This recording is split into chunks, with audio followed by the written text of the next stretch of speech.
Thanks. I realize if you want to be the speaker that nobody remembers, you follow Ernestine Hayes. So thanks, Ernestine, for relieving the pressure. I've also never spoken on the back of a truck before, which makes me feel like I ought to be complaining about the bankers who are trying to foreclose on my farm. I'll do that too. To a little Grapes of Wrath thing here. Well, I'm going to be kind of direct and brief and not particularly subtle here at the start. We need to stop investing in arsonists. We need to stop investing in companies that are making it easier for our warmer, more acidic, and increasingly lifeless oceans to devour the coastline and swamp islands and biblical torrents. We need to stop investing in a system that's making it almost impossible, or will, some nearly certain date in the future, to make it impossible to grow food in the parts of the world where humans first evolved, and are going to make it difficult for future generations to breathe the air that they need to keep going. We need to stop investing in these kinds of things.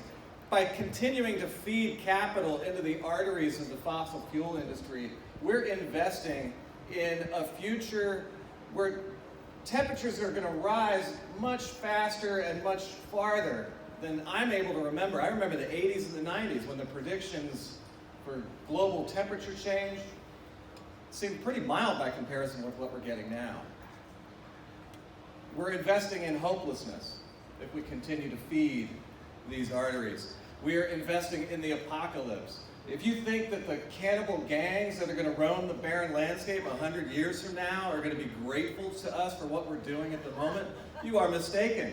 They're not going to be grateful. They're not going to erect monuments in our honor. So let's not make their lives any easier. As an historian, I'm going to make a couple of quick analogies and then I'm going to wrap it up.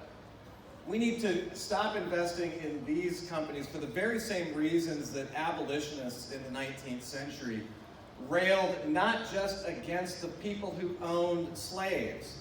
They railed against the companies, the financiers, the manufacturers in the North where slavery had deteriorated and disappeared. They railed against those institutions because they were implicated. They were implicated in financing a system that thrived on cruelty toward the living and stolen labor from the dead and from generations to come.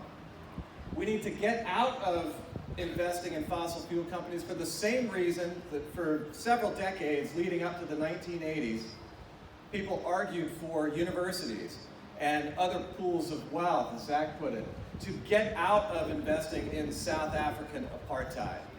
Those movements for abolition, for divestment in South Africa's caste system took decades to bear fruit, and a lot of that fruit remained bitter and strange for years to come. We can take some comfort in knowing that those movements did prevail.